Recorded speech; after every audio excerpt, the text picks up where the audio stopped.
You know, some people would refer to me as a procrastinator, but I completely disagree with that assessment. Like, would a procrastinator really use their tier 5 mutant class catalyst an entire day, 11 hours and 43 minutes before it's going to expire? No, man, I'm using this catalyst because I like to get ahead of the game. I don't like to wait for the last minute.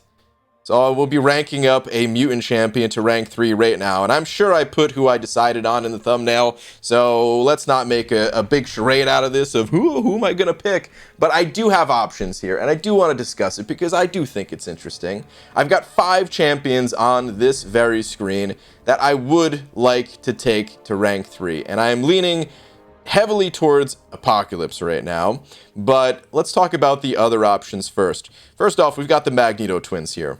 Now, I think most people kind of understand that Red Mags, he is the more powerful standalone champion of the Magnetos, right? I made a video comparing the two champions. Lots of other people have compared the two champions, and it's kind of obvious when you're playing Red Mags that he just feels stronger. I mean, his stats, just reading his page, you can just tell just by looking at this. However, I actually bring Magneto X here to the team more than I bring Red Mags to the team. If I'm being honest, playing Magneto, playing Red Mags, it gets very repetitive. There's a lot of champions that have the parry heavy mechanic to them.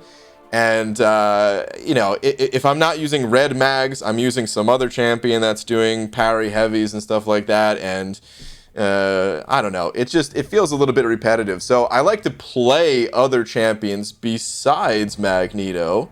And I love the pre-fights. I love the atonement synergy here.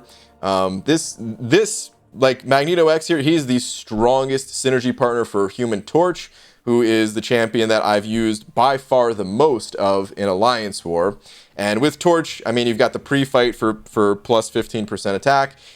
Torch is a hero, so you've got another 8% attack here. And then you have the pre-fights and everything. So, yeah, like, dude, I want to get both of the Magnetos up to rank 3. Don't get me wrong. As much as I kind of just crapped a little bit on Red Mags, saying, oh, you know, his playstyle gets a little stale. Listen, he still shuts down a third of the game. And it doesn't get that stale. It's just when comparing, you know, the playstyles. If I'm being picky, that's what I'm doing, man. I'm being picky about the champ. Then we have Colossus. Again, another parry-heavy champion. And here's the thing about Colossus. For a while now, I've been completely satisfied with my 565 Colossus. But here's the thing. Rank 4s are right around the corner, like literally right around the corner. People are about to start getting their first rank 4s. I think it's going to happen with Summer of Pain ending. I think that's when the rank 4s are going to hit, or very, very soon after. And when rank 4s happen, prestige, it's going up. And I actually bring Colossus to Alliance Quest. I don't use him for a ton of fights, but he's important for a few select fights, and he just happens to fit the best on my team for one of the variations. And a 565, it's been holding up fine.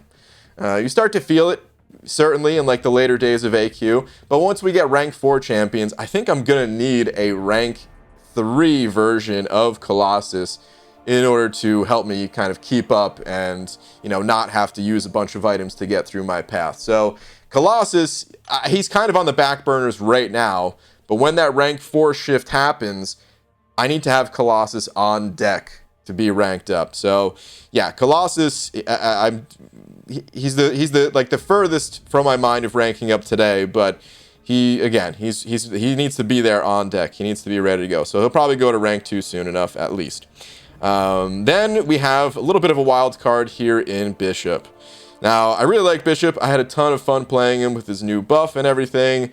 And I am very tempted to pick Bishop over Apocalypse just for the fun factor, for a little bit of the unique factor. There's not that many people out there with a rank 3 Bishop yet. I feel like it could be an asset to my team in terms of Alliance War defense, potentially.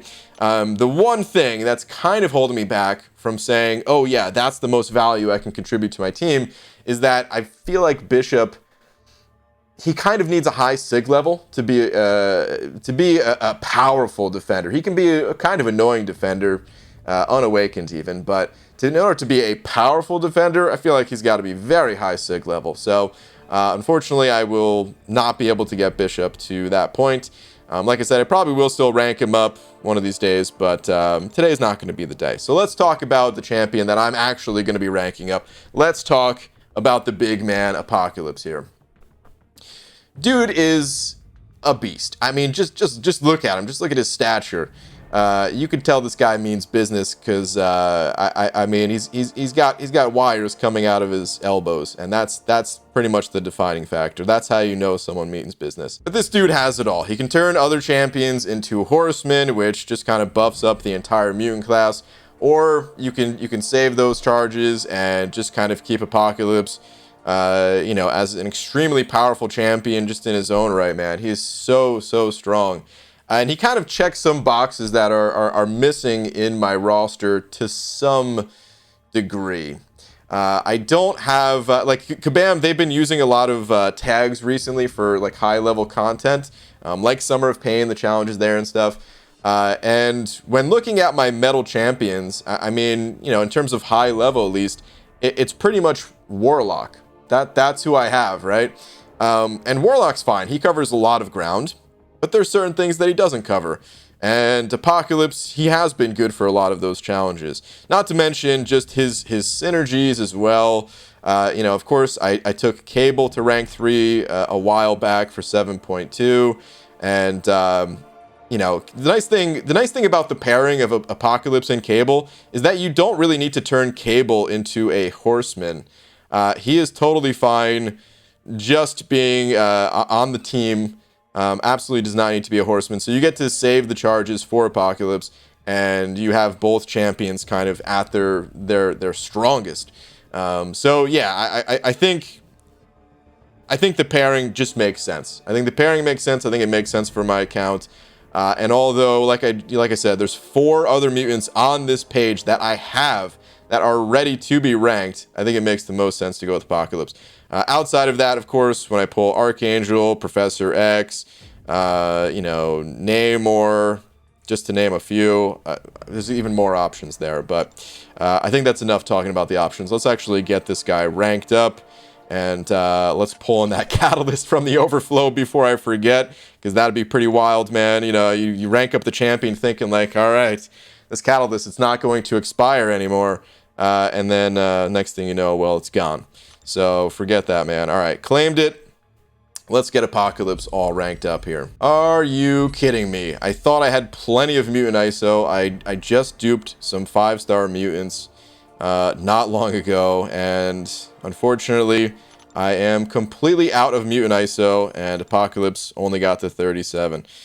Oh my goodness, these rank 3 6-stars, they just suck up all the ISO in the world, man. All right, let's go pop some crystals, I guess. Do not have much in the way of 4-star shards, so I think what I'm gonna be doing is I'm gonna pop open Grand Master crystals here, and let's just do a 10 pop. There's a reasonable chance that I'll get a 4-star mutant champion out of this. 12% per crystal, 1 in 6 chance of that 12%. It's not the greatest odds, but it can happen, right? Oh, there we go. 4-star Nexus. I could probably just pop that open and get a mutant. Actually, let's do that. I do like to save the Nexus crystals for a time where I'm just kind of desperate for ISO, and I'd say this is not one of those times. But because mutant is a class type that anytime there's a selector that shows up, I select mutant.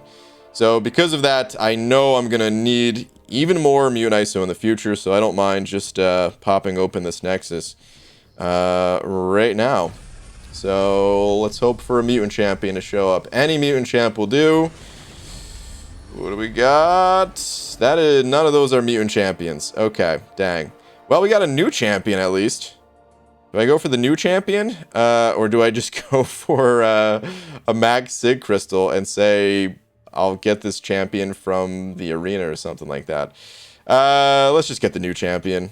I don't care. A little bit of ISO, a little bit of shards going away. It's not too big of a deal. In case something comes up in the arena grind where I can't just easily scoop up a 4-star. I happen to notice this 5-star Nexus here.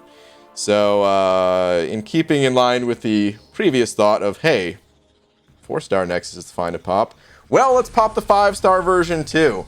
And hoping for any mutant champ, although I will pick a new champion here of any class type if a new champion happens to show. Wow, it kind of feels bad selecting the mutant champion here. Because it's freaking Cyclops! A champion I've pulled so many times. This is a natural Sig 160. But I need that ISO. So, there we go. Alright, hopefully that is plenty of ISO. And let's go find out if it is. I think it's going to be just enough. I have a little bit more to claim. Let's just claim all of this. And wow, look at that. All right, I don't want to use the last large brick that I have. I need to yeah, we can fill in the last 270 with some generic. That's fine. Hey, there we go. APOC, now the newest rank 3 level 45 champion in my roster. Oh man, this dude, he's such a beast. I've been using him at rank 2 for a while now, just because, like I said, ranked up Cable a while back, and APOC. I think he's more fun to play than Cable, so I might start leaving Cable at home just a little bit. Again, the playstyle, he's so powerful, but if you play it too much, play anything too much, it's going to get a little old. And yeah, APOC, I think he's just super fun. This is the type of champion that I don't know how, like, it's going to take forever for this guy to feel old, just because he's got all the different synergies to play with, buffing up other champions, turning them into horsemen. So yeah, man, APOC, he is here for the long haul. Let's do a quick test fight. Actually, I just realized, no, I can't leave Cable at home because I need this synergy. Well, I suppose you could fill in with one of these other guys, but no, it might as well be Cable. Where you start the first fight in a quest with maximum genetic code. It's just too good, man. It's just way too good. Like, I'll show the difference real quick if you guys have not seen it. Max genetic code versus no genetic code. Or 1, I guess, because you always start with 1 at least. But, yeah, man, having 4... Dude, the special 2, I'm still kind of a novice, honestly, with APOC. But in most fights, I could literally just build to a special 2. It's nice and easy. Just pop the special 2, and it does so much damage just in this special 2. It's almost hidden in a way. Like you don't see it all because it's popping up in those red numbers. But that was 20% of Winter Soldier's health, and now he's still ticking away with the debuffs. And I'm going to refresh those as well, assuming Winter Soldier gives me the opportunity to do so. Thank you. And then, yeah, then we could follow it up with a special 1. Get even more debuffs on Winter Soldier. I've done a special 2 and a special 1. This guy's at, you know, almost 40% health. It's just, I don't know. There's champions that can get through this fight faster, and especially, like, Hercules just came out, and it's hard to compare other champions to Hercules in terms of speed. But I love the utility. I love the animations, everything about APOC. He's so good, man. What else can I even say about this guy? Winter Soldier. How does it feel getting beat up by yet another rank 3 champion here, man? But that was APOC with his max genetic potential. Let's just imagine a world in which I gave Horseman to another champion, and I'm going in without the genetic potential. And just see a difference. I'm not even going to do the whole fight. I just want to pop a special 2. Like I said, we got about, you know, he was down to about 90% health by the time I got to my special 2. And then that special 2 took him from about 90% to 70%. So just to get a feel for the difference, this is just with that first. I do have the 1 charge, so 1 kinetic potential still. But let's just see the difference here. So again, he's at about 90%, 91%. And let's see what he actually goes down to now. So yeah, that only took him down to 83%. Quite a big difference. So I did about 7 or 8% compared to, you know, nearly 20% when having all the genetic potential. Because look, I only have one single prowess, so the special attacks, they're not doing as much damage. And yeah, so it's a nice pairing with APOC and Cable, because you still get a powerful Cable while keeping that potential for APOC. Anyway, that's enough rambling for one video. APOC, today he was the chosen one. Tomorrow, I don't know who it's gonna be. The Magneto Twins, now they're actually side by side. Bishop, Colossus.